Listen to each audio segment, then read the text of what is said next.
네, 안녕하십니까? 요즘 눈이 많이 와가지고 여러분들 다니실 때 좀 힘드시지 않으셨는지 모르겠어요. 그래도 보기는 너무 예쁘더라고요. 눈이 막 이렇게 쌓여가지고 안에서 보면 예쁜데 또 밖에서 걸어 나가면 이렇게 눈이 막 신발이 막 젖고 해가지고 힘든데 오늘 또 이 런던에서 또 저희가 손님을 한번 모셨어요.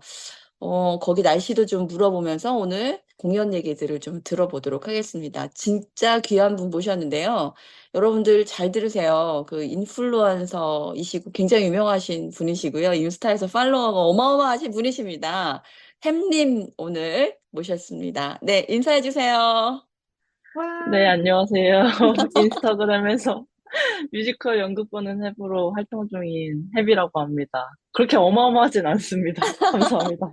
제가 런던에 여행을 갔다가 제가 햄님을 뵙고 이제 공연 얘기를 막 했는데 저희 이 팟캐스트 또 팬이세요. 그래서 오래전부터 듣고 계셨었고 사실 옛날부터 출연을 한번 해야지라는 얘기를 나눴었는데 생각해보니까 제가 모시질 못했더라고요. 그래서 너무 죄송해서 제가 이번에 한국에 돌아가면 반드시 모시겠습니다. 라고 말씀을 드렸었고 오늘에서야 제가 약속을 지키게 됐습니다. 런던은 날씨가 어떤가요? 런던 날씨하고 더불어서 그에 맞는 작품 소개 바로 들어가도록 하겠습니다.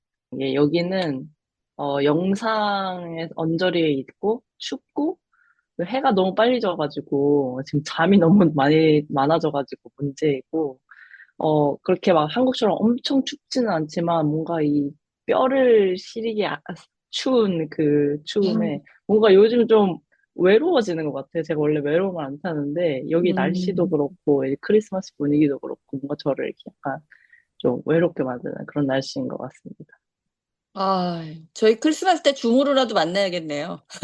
아, 좋습니다. 요즘 그런 날씨에서도 활발하게 또 매진이 되면서 공연되고 있는 뮤지컬들이 있어서 런던은 그게 자랑거리가 아닌가 싶습니다. 공연장이 따뜻하잖아요. 아, 네, 따뜻하죠. 그리고 네, 너무 활기차고 생동감 있고 밝죠. 그래서 그렇군요. 네, 그리고 특히 이 시즌이 또 영국에서는 엄청 관광객들도 더 많고, 뭔가 관객들도 많은 그런 시기인 것 같더라고요. 그래서 극장들에서 그 시즈널로 그 프론트 오브 하우스 어시스턴트를 많이 뽑고 있는 걸로 본 것 같습니다. 그 본 작품이 굉장히 많으실 텐데 핵심만 콕콕 집어서 소개해 주시면 감사하겠습니다.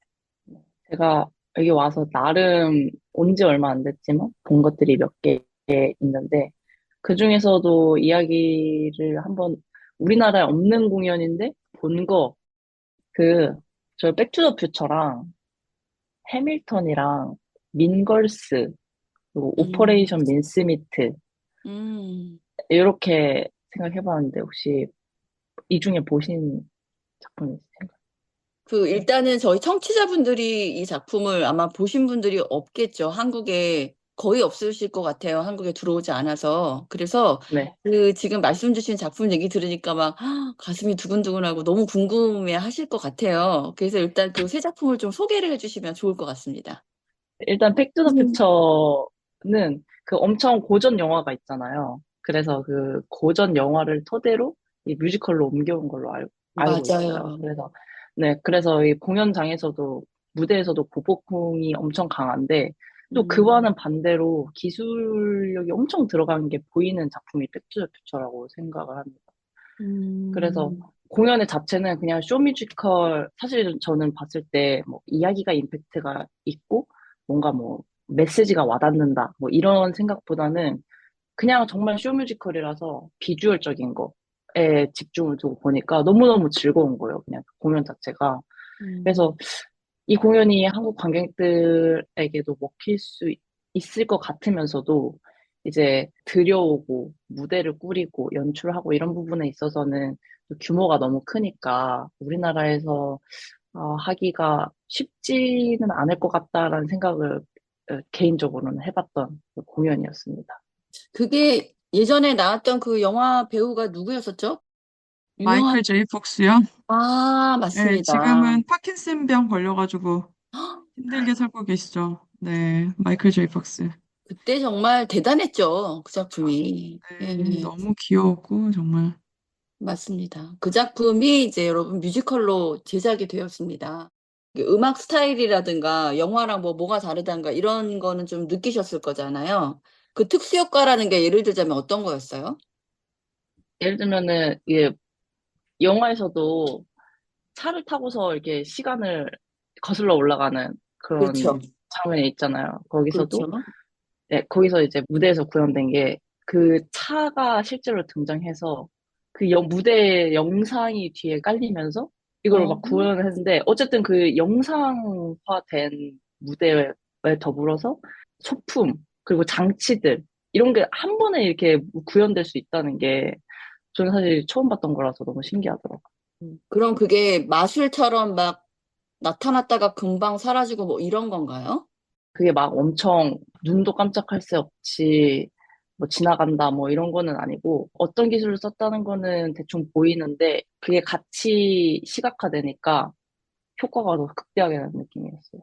그러니까 영상이랑 실물 자동차랑 그 밖에 뭐 기타 여러 가지 전환들이 네네. 한꺼번에 막 이루어지면서 네네. 어, 잠깐만 관련해서 이게 한국과 관련한 지점을 좀 말씀을 드리면은 CJ E&M이 기획 초반부터 이 작품에 참여를 해가지고 이 웨스트엔드진하고 공동 프로듀싱으로 지금 들어가 있습니다. 많이 알고 계실 거라고 생각이 드는데 그래서 예를 들면 원작 확보에서부터 크리에이티브 팀 구성 이런 것들을 다 같이 하면서 지금 CJ의 프로듀싱이 이제 한 방울 들어가 있다. 그래서 제가 보기에는 마치 킹키부츠처럼 한국에도 당연히 가능성을 볼 거라고 생각하고요. 이후에 이게 지금 잘 되고 있으니까.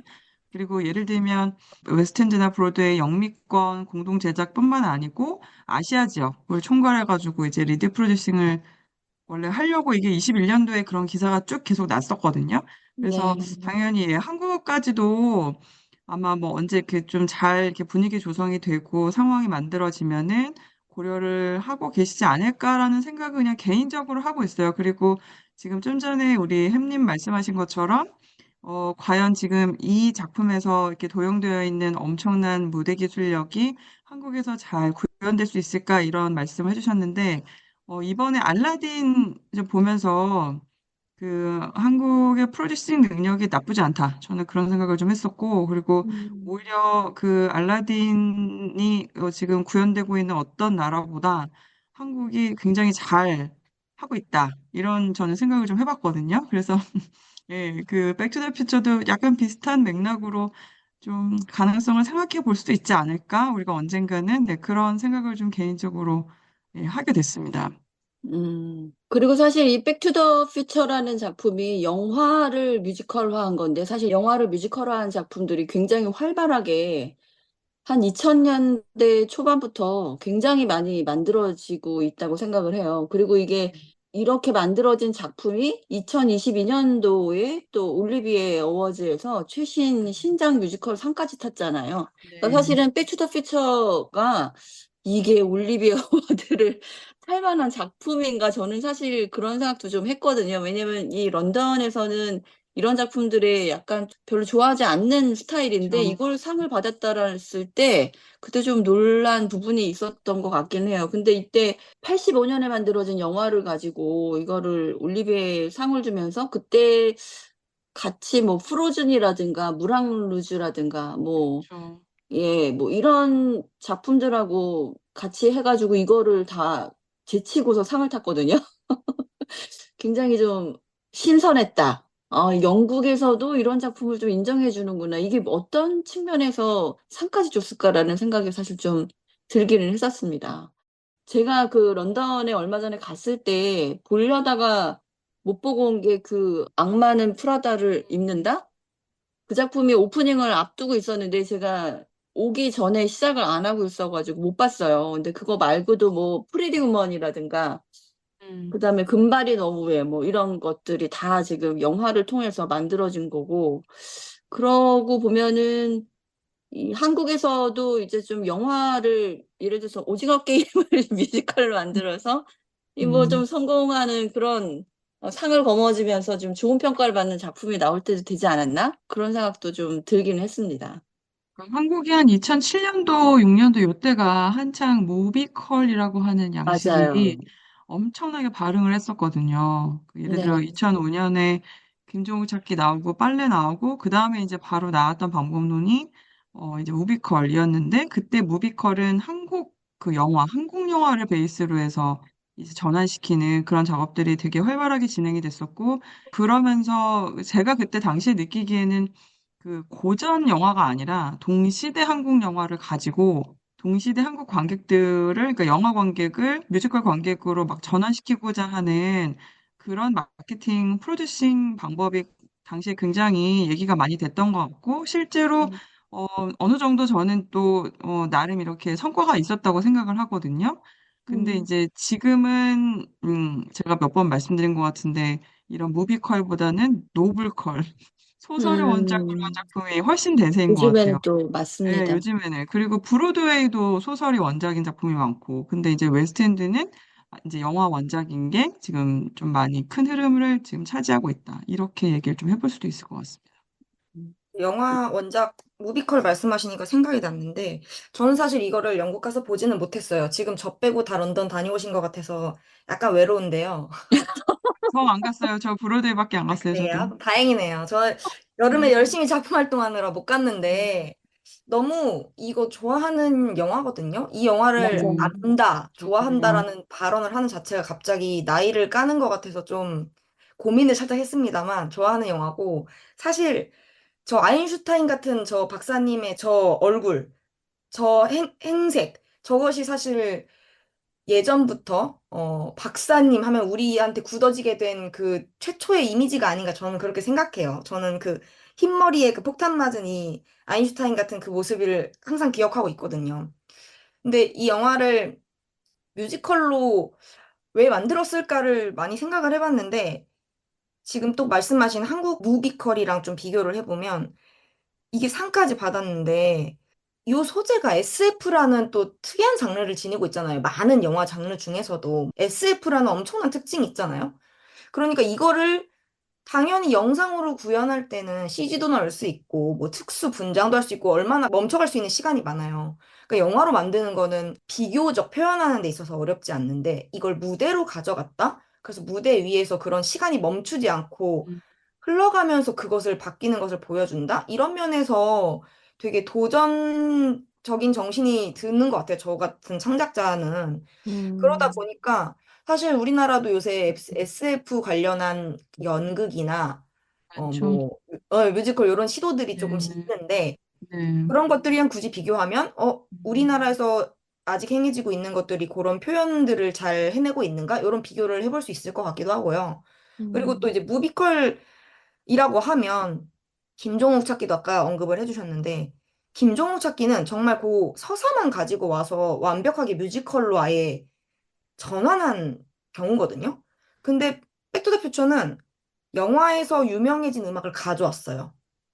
네. 제가 알기로는 두 곡인가 맞아요. 세 곡을 가지고 왔거든요. 그래서 그 당시 굉장히 유명했던 곡 중에 파워 오브 러브라는 파워 오브 곡이 러브. 있는데, 네. 그 곡을 가져왔단 말이에요. 그래서 뮤지컬 안에서 쓴다는 거죠. 맞습니다. 그게 이제 어떤 정말 영화 팬들에게는 희소식일 테고, 그 곡을 가져왔다는 것 자체가 이제 그 곡이 굉장히 안정성이 있고, 귀에 익숙하고 파퓰러하니까 가져왔을 거라고 생각이 돼요.